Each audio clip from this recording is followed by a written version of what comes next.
Eu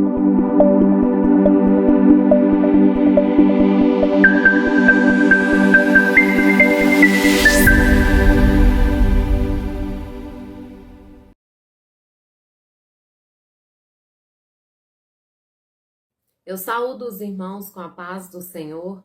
Aqui estamos em mais uma leitura diária desta quinta-feira e desde já agradecer a Deus por este momento que Ele tem nos proporcionado para refletirmos em Sua palavra. Agradecer também pela vida dos nossos pastores, que Deus continue lhes dando essa graça e também externar os meus agradecimentos aos irmãos que são comentaristas das lições, aos meus colegas que fazem esta leitura diária, a todos os professores de escola dominical e a todos vocês que nos acompanham aqui no canal. Que Deus abençoe a vida de cada um de vocês. E a leitura diária desta quinta, ela faz referência à lição de número 8, que tem por título Doutrina da Salvação. Um tema de extrema importância nos nossos dias atuais. Eu sei que quando falamos sobre isso, nós temos muitos temas, muitas questões que são importantes. Nada daquilo que nós estamos estudando, trabalhando, deixa de ser importante. Mas quando nós chegamos nesse ponto da salvação, por que eu digo que é de extrema importância? Porque nós temos vivido dias que tem sido pregado tantos tipos de linhas teológicas, muitas pessoas preocupadas em estar na igreja por conta de uma cura, por conta de um status social, por causa de algo, de receber algo financeiro, a própria questão ali da prosperidade, dos movimentos, de todas essas situações. E as pessoas esquecem que o mais importante é a nossa salvação. É o motivo pelo qual Jesus morreu na cruz do Calvário.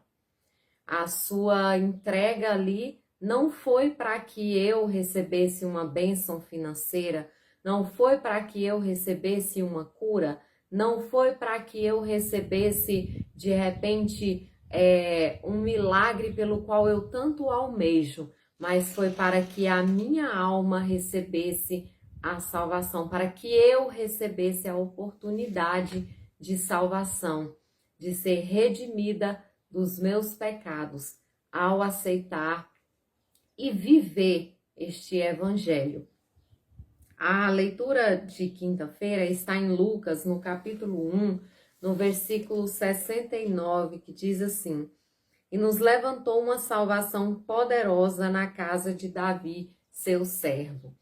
Meus irmãos, neste texto sagrado, nós contemplamos o nascimento de João Batista, quando nós voltamos nos versículos anteriores. E quando João Batista nasce, aqui nos versículos que antecedem este que foi lido, nós vemos ali as pessoas, para saber como é que seria o nome da criança, porque o pai da criança, o Zacarias, ele estava sem conseguir falar diante de toda aquela promessa que havia sido feita. Acredito que os irmãos conheçam bem essa história, não cabe aqui eu entrar em detalhes. E então o nome decidido é João. E como nós somos conhecedores, João foi alguém que veio antes de Jesus Cristo e que começou a pregar o evangelho, começou a falar do Messias que viria, e foi o próprio João que batizou a Jesus Cristo.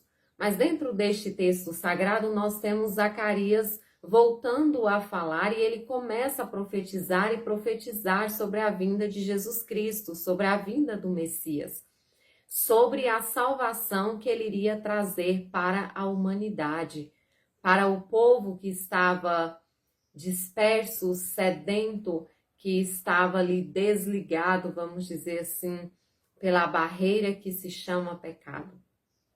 E quando Jesus ele vem a este mundo, como eu disse anteriormente, o seu objetivo é nos libertar, é nos dar a liberdade de sermos chamados filhos de Deus, de nos dar a oportunidade de alcançarmos a vida eterna ao lado dele. Para encerrar, eu gostaria de contar uma certa história que ouvi dizer que aconteceu nos Estados Unidos, na época da escravidão. Para quem já leu ou estudou um pouquinho sobre este momento, que muitos países viveram, inclusive o nosso país, os escravos eles eram trazidos e eram colocados, expostos nas feiras, amarrados, né, de pés e mãos, e ali os senhores, os homens brancos, no caso do Brasil, eles passavam, né, vistoriando, escolhendo aqueles que eles queriam comprar para levarem para o trabalho escravo. Então, aquelas pessoas que estavam ali para serem vendidas, elas sabiam para onde elas iriam, elas sabiam qual era o destino final delas. E conta-se a história que ali nos Estados Unidos, em uma determinada feira, muitos escravos estavam ali expostos para serem vendidos. Havia uma moça no meio deles e ela estava ali triste, contrariada, cabisbaixa, porque ela sabia o que o destino reservava para ela. E de repente chega um homem e ele compra aquela escrava pelo dobro do preço que ela valia. E então ele começa a arrumar os papéis, a organizar ali, e ela está muito contrariada com ele, porque ela sabia que ela estava caminhando para ser escrava. E quando ele finaliza a compra, a parte burocrática, ele entrega para ela uma carta de alforria.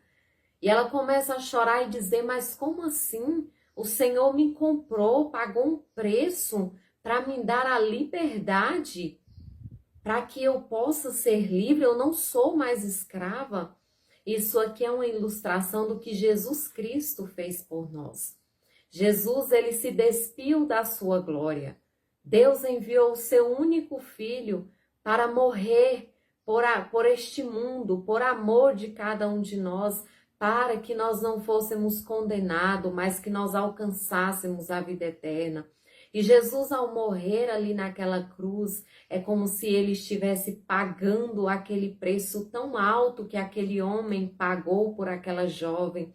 E ao morrer ali na cruz, Jesus entregou para nós a nossa carta de alforria, dizendo que nós estamos livres, que nós estamos livres do pecado, da servidão, da prostituição, das drogas, do mundo em que jaz o maligno. Nós estamos livres, livres para fazer a vontade do Senhor, livres para adorar ao Senhor, livres de todo o aguilhão que nos prendia. Nós estávamos amarrados neste mundo de treva, mas hoje nós podemos dizer que nós somos livres, que nós estamos aqui caminhando neste mundo para alcançarmos uma vida eterna ao lado do Senhor Jesus Cristo. Deus abençoe os irmãos.